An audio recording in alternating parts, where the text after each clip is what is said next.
언약의 속성이 뭐라고 그랬었죠? 일방적인 거라고 말씀드렸었죠. 언약의 속성은 쌍방통행이 아니에요. 일방적이세요. 누구의 일방? 하나님께서 일방적으로. 그 일방적이라는 것은 우리에게 책임을 묻는다 안 묻는다. 네. 근데 조금 동의하기 어렵죠. 막 구약에 보면은 계명 주고 이걸 지키지 않으면 하나님께서 언약을 깬 것에 대해서 책임을 묻고 막 그런 내용들이 있으니까. 근데 아니에요. 하나님은 일방적이시고 당신이 다 이루겠다라고 약속하시는 분이세요. 여러분 노아 언약을 보면은 노아 언약을 다른 말로 무슨 언약이라고 한다고요? 무지개 언약이라고 하죠. 무지개 언약의 의미는 뭐였었어요?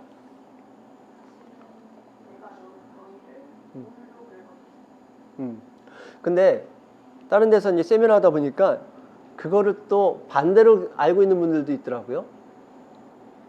그러니까 너 또 죄 지으면은 내가 또 이렇게 심판해 버릴 거야. 그런 상징으로 무지개를 알고 있는 분들도 있더라고요. 그래서 그럼 무지개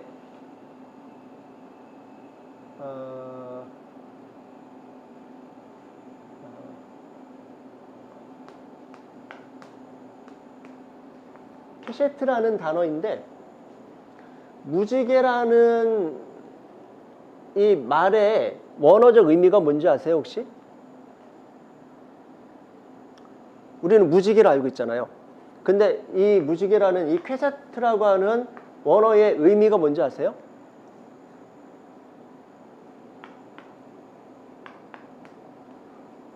활이라는 단어예요. 활. 생각해 보니까 무지개가 이렇게 뜨잖아요. 그러니까 이렇게 구부러져 있는 그 모습이잖아요.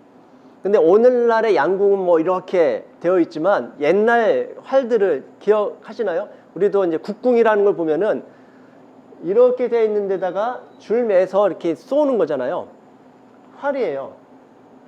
이 쌍무지개 뜨면은 오늘날 활 같은 모습이 되겠죠. 근데 하나님께서 노아에게 무지개 언약을 주시면서 뭐라고 하십니까? 내가 다시는 물로 심판하지 않겠다. 그리고 말하자면은 예전처럼 그렇게 내가 진노하는 마음이 생기고 너희들 진노해야 될 것 같은 마음이 들 때 뭘 보겠다라는 거예요? 무지개를 보고 그걸 기억하겠다라는 거예요. 무엇을? 너희들을 물로 심판하지 않겠다는 걸 내가 기억하겠다. 기억하는 매개로서 무지개를 주셨는데 누가 보고 기억하라는 거예요? 사람이 이걸 보고 기억하라는 거예요? 아니면 하나님께서 보고 기억하시겠다라는 거예요?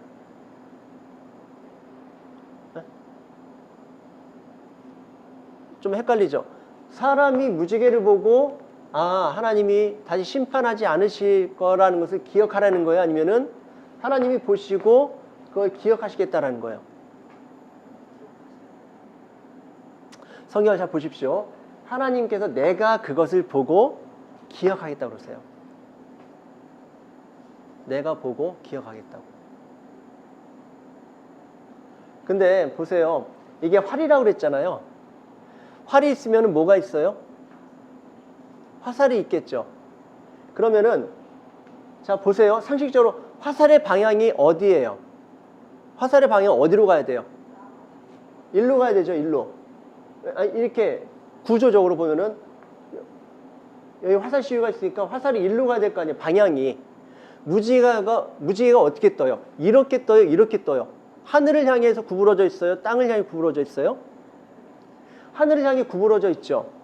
그러면 화살 시위가 어디로 향하고 있습니까? 땅이에요? 하늘이에요? 하늘이죠. 그러면은 공간적으로는 땅과 하늘인데 존재적으로는 인간이에요? 하나님이에요? 방향이. 이거 이해하시겠어요? 아니 이 화살인데 무지개는 화살인데 활이고 활인데 화살의 방향이 무지개 모양으로 보면은 결정된 나오잖아요. 근데 그 화살의 방향이 우리가 생각할 때에는 우리 쪽을 향하고 있어야 될 것 같은데 어디를 향하고 있다고요?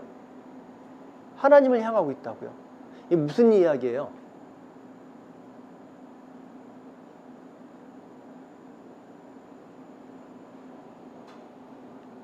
하나님께서 얘들아 내가 죽어 이 언약을 이룰 거야. 그러니까 인간이 죄를 지으면 어떻게 해야 됩니까? 원래는 죽어야 되는 거잖아요.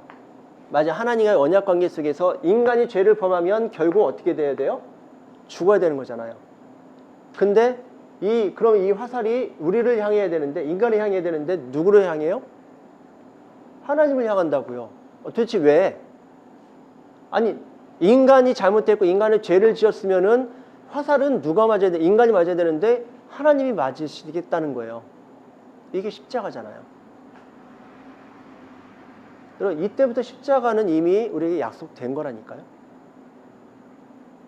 십자가의 약속, 언약, 십자가의 그런 그 메시지가 신약에 와서 온 것도 아니고, 물론 구약의 예언으로 나오긴 하지만 처음부터 하나님은 그거를 우리에게 약속하고 계시다고.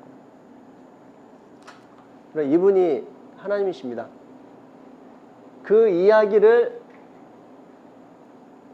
해드리려고 이렇게 보자고 한 거예요. 혹시 질문 있으세요?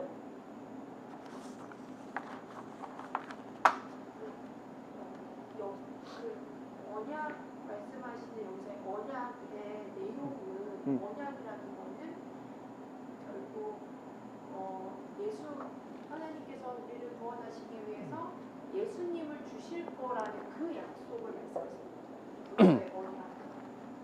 그것은 언약의 내용이죠. 언약의 내용에 있어서 가장 핵심적인 내용일 거예요. 그리고 그 언약은 그거를 지향하고 있고 그 방향으로 계속 가고 있고 그것을 성취하는 것을 전제로 해서 주신 게 언약이겠죠. 근데 우리가 예언을 통해서도 오실 예수님에 대해서 들은 바가 있죠. 근데 우리가 지금 그 공부하고 있는 이 언약적 관점에 대한 내용은 좀 더 깊은 얘기를 하자는 거예요. 예언을 성취하셔서 예언의 성취로서 오신 예수님, 그거 틀린 게 아닌데 충분히 의미가 있는데, 그런 차원을 넘어서 조금 구약 전체 창세기부터 시작해서 얼마나 하나님이 오래전부터 태초부터 시작된 하나님의 언약이 면면이 이 역사를, 구원의 역사를 끌고 가시는지 우리가 확인하자는 거예요. 그러는 과정에서 내가 보지 못했던, 그냥 아까 이야기한 것처럼 육적인 눈으로 인간적인 관점으로 보았었던 내용들 속에 하나님의 깊은 마음이 담겨 있고 숨겨져 있고 하나님의 경륜이 그 안에 담겨져 있는지를 우리가 확인해 가자는 거죠. 그래야 우리가 하나님에 대한 신뢰와 하나님에 대한 경외하는 마음들, 하나님의 인정한 그런 마음들이 달라지기 때문에 그래요. 그냥 계속 사람들이 이야기해 주는 거, 설교 듣는 거에서, 설교에서 이런 얘기 안 하나요? 예수님께서 우리를 대신해서 죽으신 얘기는 너무너무 많이 듣잖아요. 근데 그게 너무 얕아요, 말하자면. 그러니까 표현이 적절한지 모르겠는데 얕아요. 그래서 시험이 오고 어려움이 오고 내 한계 상황에 딱 부딪히면은 이거 너무 쉽게 깨져버리는 거예요. 왜냐면 들어서 알고 있는 거예요. 계속 강조하니까 그런가 보다. 근데 어떤 사람은 깊이 체험을 하는 거죠. 그 하나님의 사랑이 됐든지 하나님의 도우심이 됐든지 너무 깊이 체험해서 좀 더 깊이 파고 들어갈 수 있는데, 그것도 결국에는 아까 얘기했던 건 경험이고 체험이고 내가 겪어서 알게 된 하나님의 그 이미지가 강하니까 그거를 버티는데, 한계 상황에 오면은 그것도 무너진단 말이에요. 아니 한번 강하게 그런 메시지가 그 경험이 있었는데 지속적으로 10년, 20년 동안 계속 나는 무너지고 실패하고 하는 것마다 안 되고 계속 나를 부정해야 되고 그런 게 계속 이어지면 어느 순간 그 경험했던 것들이 희미해질 수도 있다는 얘기예요. 경험도 굉장히 귀한 건데 그 경험을 받쳐주는 이 지식들, 하나님에 대한 깊은 지식들이 딱 받쳐주면은 무너지지 않죠. 설령 경험이 없다 할지라도 여기에서 하나님에서 온전히 알고 그 지식이 깊이 배어 들어가면 흔들리지 않을 수 있다는 거예요. 근데 이게 쉽지 않습니다. 제가 이렇게 해보니까 그렇게 쉽지 않아요. 전환되는 것도 참 쉽지 않고, 전환이 돼도 어느 순간 계속 이어가야 되는데, 또 조금만 환경이, 그러니까 저하고 이제 계속 공부하는 팀들도 보면은 공부하다가 한 2달 정도 잠깐 쉬었는데 그 사이 또 막 힘들어하는 부분이 있어요. 왜냐면은 율법주의적인 신앙생활에 굉장히 젖어 있었던 분들은 이쪽이 너무 자기가 알고 있는 방향하고 반대거든요. 그리고 동의가 돼서 확 넘어왔는데, 이스라엘 백성들이 애굽에 있다가 이렇게 광야에 와서 어디로 갈 바를 모르니까 자꾸 애굽을 이렇게 돌아보는 것처럼 그런 회귀 본능들이 자꾸 일어나는 것들을 봐요. 여러분들 그렇잖아요. 하나님 우리를 사랑하신다라는 걸 우리가 믿습니다 했는데 어느 순간에 진짜 사랑하시나 이런 의심들이 막 싹트고 그러잖아요. 그러면은 그때에 우리는 우리가 할 수 있는 것들을 자꾸 동원하게 되죠. 잠잠히 하나님의 역사심을 기다리고 신뢰하기보다는 내 방법들만 동원하는 경우들을 보잖아요. 성경 내내 그렇잖아요. 신앙 인물들이 그런 실패들을 하죠. 우리 애들 똑같다라고요.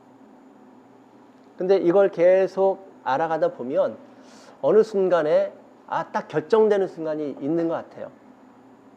결정돼서 더 이상 웬만해서 흔들리지 않는, 그리고 그것이 계속 내 체질화가 되면 제가 생각할 때에는 나중에 진짜 이 요한계시록의 종말의 때, 박해와 또 시련과 시험의 때가 임할 때에도 우리가 능히 견뎌낼 수 있는 그런 영적인 충만함이 있지 않을까 생각합니다.